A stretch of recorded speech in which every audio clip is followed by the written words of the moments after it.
So hello one and all, let's start the video. Today we are going to learn about correlation coefficient. Here we have to find the value of r. So let's start. सबसे पहले हमें x की value find करनी है, x का total करना है which is 16. Then y का टोटल करना है तो 40 मिलेगा हमें. देन हमें x बार की वैल्यू फाइंड करनी है. देन y बार की वैल्यू फाइंड करना है. x बार की वैल्यू कैसे होगा, x sigma x upon n. Sigma x हमारे पास है 60 और n की वैल्यू 10 है तो हमें 6 मिल जाता है. एंड y की वैल्यू भी ऐसे ही फाइंड करेंगे, total y upon n. Total y हमारे पास 40 अपॉन n 10 है, so it will be 4.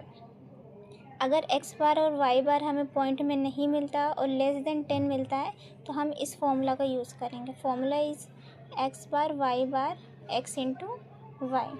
So first हमें x का स्क्वायर करना है.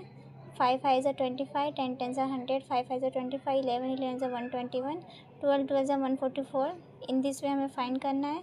देन y का स्क्वायर निकाला, 1 1 ज़ा 1, 6 6 ज़ा 36, 2 2 ज़ा 4, 8 8 ज़ा 64. इस वे में फाइंड करना है. देन x इंटू वाई करना है. 5 1 ज़ा 5, 10 6 ज़ा 60, 5 2 ज़ा 10, 1 2 ज़ा 2. इस वे में हमें फाइंड करना है. देन हमें टोटल कर लेना है. टोटलिंग करने के बाद हमें फॉर्मूला यूज़ करना है कोरिलेशन कोएफिशिएंट का. फॉर्मूला है ये, r is equal to n sigma x y minus sigma x into x y upon under root n sigma x minus sigma x का स्क्वायर. यहाँ पे स्क्वायर आएगा. हमें ये याद रखना, हम कभी भी कोरिलेशन फाइंड करेंगे तो अपॉन में हमेशा अंडर रूट आएगा ही आएगा. यहाँ पे y और y का स्क्वायर निकालना पड़ेगा. n की वैल्यू हमारे पास 10 है जो कि गिवन है. एक्स वाई 28, 60 हमारे पास है. y की वैल्यू हमें 40 मिली थी, अपॉन कर देंगे. n की वैल्यू 10 है. सिग्मा x स्क्वायर की वैल्यू 494 है, वो लिख दिया हमने. अब x स्क्वायर ब्रैकेट तो 60. x की वैल्यू हमें यहाँ पे निकालनी पड़ेगी स्क्वायर करके. देन y को भी हमें सेम वे में फाइंड करना है.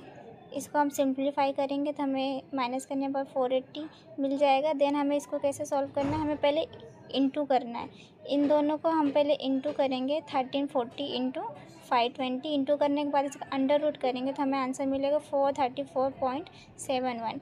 देन इसको डिवाइड करेंगे तो हमें r की वैल्यू मिल जाएगी 0.575. इस क्वेश्चन में हमें ये याद रखना है, r की वैल्यू हमेशा -1 to +1 के बीच में मिलेगी. इसके आगे हमें वैल्यू नहीं मिल सकती है.